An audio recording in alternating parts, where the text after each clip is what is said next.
নমস্কার বন্ধুরা, লক্ষ্মীর হেসেলে তোমাদের সবাইকে স্বাগত।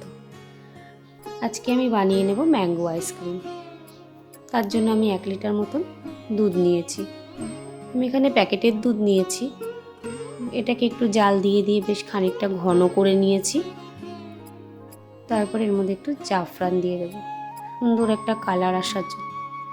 একটা মিক্সচার জার নিয়েছি, তার মধ্যে কিছুটা আমের টুকরো দিয়ে আমি একটু পেস্ট করে নেব।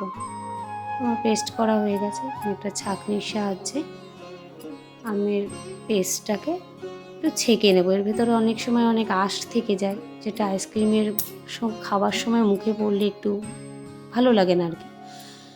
আমের পালটাকে আমি ভালো করে ছেঁকে নিলাম। এবার আমি একটা অন্য পাত্রে কিছুটা আমুল ফ্রেশ ক্রিম নিয়েছি, সেটাকে ভালো করে বিট করে নেব। বিট করে নিলাম। তারপর আমি নিয়ে নেব 1 কাপ মতন কনডেন্স মিল্ক। এটা আসলে মিষ্টির জন্য ব্যবহার করি। আমার 1 কাপের থেকে একটু বেশিই লেগেছে। মিষ্টি যে যেমন পছন্দ করে সেই হিসাবেই দেয়, তো আমি একটু বেশিই দিয়েছি। তারপরে আমি দিয়ে দেব বিট করে রাখা ক্রিমটা। পুরো সবটাকে একসাথে ভালো করে মিক্স করে নেব।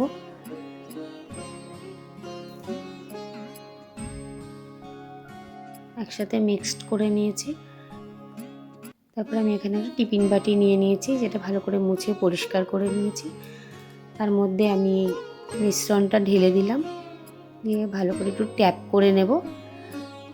উপরটা একটু প্লেন করে দিয়েছি, দেখতে ভালো লাগবে তার জন্য। তারপরে উপরে ডেকোরেশনের জন্য আমি দিয়ে দিচ্ছি কিছুটা আমন্ড কুচি, পেস্তা কুচি।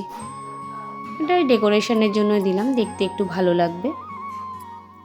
তারপরে আমি ঢেকে দিলাম ঢাকনা দিয়ে। তারপরে 8 থেকে 10 ঘন্টা মতন আমি ডিপ ফ্রিজে রেখে দিয়েছিলাম। আমি রাতে করেছিলাম, তো আমি ডিপ ফ্রিজে রেখে দিয়েছিলাম, সারা রাত ছিল। পরের দিন সকালে আমি বার করেছিলাম। পরের দিন সকালে বার করেছি। দেখো বন্ধুরা, দেখতে ঠিক এরকমই হয়েছে।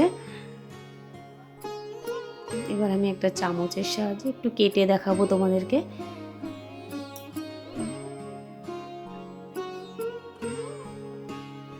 আমি কেটে নিলাম, একটা অন্য বাটিতে তুলে নিলাম।